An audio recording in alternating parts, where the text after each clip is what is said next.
guys, okay, so today we're going to be looking at block cipher modes. If there are any questions throughout, just let me know or drop them in the comments. Okay, cool, let's begin. So, I'm going to start by the definition of a cipher. What is a cipher? So a cipher is just any algorithm where we can use it to perform encryption or decryption. So it transforms some plain text, so some raw text or information we want to encrypt, into ciphertext, which is encrypted text, and vice versa. And it does this using some sort of key, which is typically shared or mathematically linked to another key that someone else might have. So only someone with this key should be able to encrypt and decrypt a message. And there's two broad categories of ciphers: block ciphers and stream ciphers. We're going to focus mainly on block ciphers today. But stream ciphers do come up in the next few sort of lessons that look at different encryption algorithms. But yeah, we'll be focusing on block ciphers. Okay, so in terms of block ciphers, when we perform a block cipher, we start by breaking up the plain text. Whatever we want to encrypt, we break it up into chunks. So each chunk will be of some certain size, which we call the block size. So if this is our original plain text message, we might chunk it up like this, and each of these is a chunk. And so we take each block, we apply some sort of encryption mechanism to each of these blocks, and then we use that to produce the corresponding ciphertext, and that ciphertext is our ciphertext for the whole message. Now, something to note with a cipher, not just a block cipher, but ciphers in general, is it has to be invertible. So we have to be able to reverse the cipher, so we can decrypt that encrypted text. Otherwise, it's useless. We're just making gibberish. Otherwise, it's just a hash function. And there's different types of block cipher modes which we can use, and different modes have different benefits. So you might remember from some of the assignments where there were vulnerabilities that we could exploit in some of the modes that other modes don't necessarily allow us to exploit. And we'll explore what kind of vulnerabilities there are when it comes to that. So the first mode I want to discuss is electronic codebook. So ECB, we take each block of plain text, so you can imagine this is block 1, this is block 2, this is block 3. We've just split up the plain text into these blocks. We take each block, we have our key is the same for every single block, and we just apply this fixed block cipher for every single block of plain text. And whatever we get out of that, we get our ciphertext for each block. So this is the ciphertext that corresponds specifically to the first block of plain text, and this is the second block of ciphertext, third block of ciphertext. And so we apply this fixed block cipher function to each block of plain text. Now, can anyone think of any possible issues with ECB? Okay, we've got a good suggestion by Ash. Exposes structure of the data, which allows us to guess what it might look like. Yeah, perfect. So the idea is if we have two plain texts that are the same, they're going to result in the same ciphertext, because this block cipher is the same for both of them. We're doing the same operation to that plain text, because the key's not changing, and it's just the same plain text block. So if two plain text blocks are identical, they'll result in identical ciphertext blocks, which makes the mode less reliable for concealing information. And this is an example of that. Has anyone come across this, or can anyone tell me what this is sort of representing? Linux ECB. Yeah, good. So this is called the ECB Penguin. And so what we've done is we've applied an ECB block cipher to this image of Tux, and we've got this out. So even though it's been encrypted with ECB, and we might not even know what the key is, we can kind of make out the shapes, because this black pixel and this black pixel are going to be identical. This black pixel and this black pixel are going to be identical. So if all four of these are separate chunks or separate blocks, they're still going to result in the same ciphertext, because as in, we can see that on the diagram. So that's a problem in the ECB. If we have repeating plain text blocks, then we'll get repeating ciphertext blocks corresponding to those. So it's easy to sort of reverse engineer or kind of figure out what's going on. Okay, so that moves on to another block mode, counter mode. So CTR, when we use this mode, we don't just encrypt the blocks of plain text directly. What we do here is we have some sort of nonce. So this is some predefined random number that's been generated. And this can be public knowledge. We can assume this is public knowledge. The only thing that isn't known to the public is the key. Everything else is known. So we encrypt. We don't actually encrypt the plain text block. We encrypt the nonce appended to some number. So here I've just set 0 as the number, and then we encrypt the next block with the nonce plus 1. So we append 1 to it, and then we append 2 to it. So for every block, this counter sort of increases by 1. and we apply the block cipher to this, not to the plain text, to the nonce plus the counter. Now, once we get the result of this is just some gibberish that we get. We XOR that with the plain text. So the plain text of block 0 is XORed with this encrypted with the key to get the ciphertext for block 0.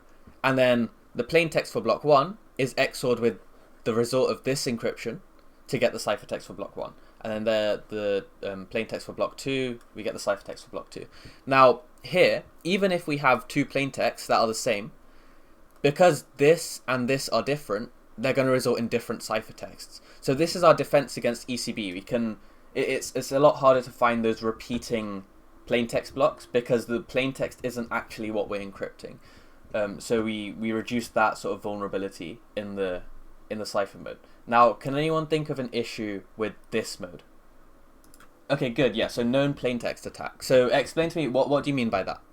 How could we use a known plaintext attack to attack this mode?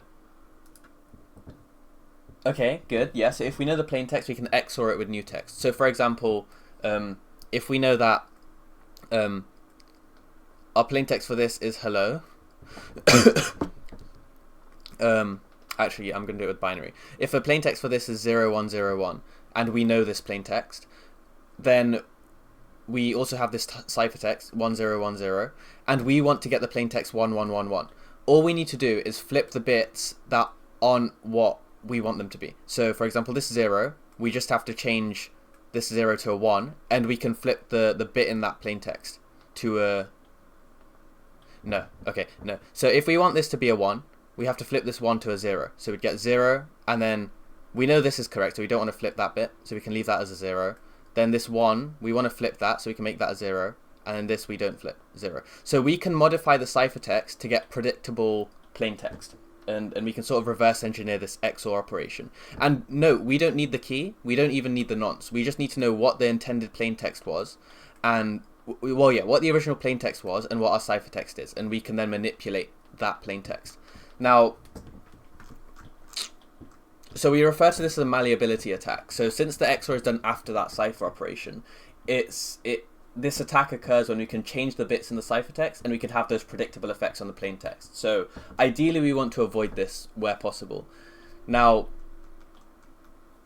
that brings me on to CBC, cipher block chaining. Now, when we use CBC, we still have an XOR in here. So we XOR each block of plaintext, but we actually XOR it with the ciphertext output of the previous block. So we feed that into the next block. Now, blockchain, it's kind of like a blockchain where you have like the output hash of one block is fed into the data that makes the next block. And so what this means is we don't have that predictable malleability attack vulnerability down here because we're not XORing after the cipher, we're XORing before. Now, this IV, this stands for initialization vector, and all that means is just some original base vector that we feed into the algorithm. Again, the key is the only thing that isn't public knowledge. This can be public knowledge. And so we feed in the plaintext, we XOR it with this initialization vector, and the reason we have this is because obviously there's no block before this that we can XOR with the plaintext, so we have this predefined IV. And we XOR that with the plaintext, encrypt it with our block cipher, and we use our key here. So we still do have a key, and that's applied to every single block that we encrypt. And that gets us the ciphertext for block 0.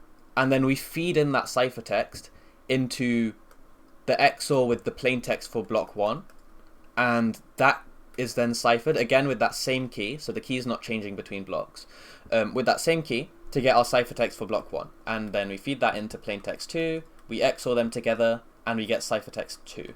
Now, we can see that this isn't vulnerable to those malleability attacks that we saw above, and it also means that it's a lot harder to flip bits because we can tell that there's been a change, or we can tell that something's gone wrong.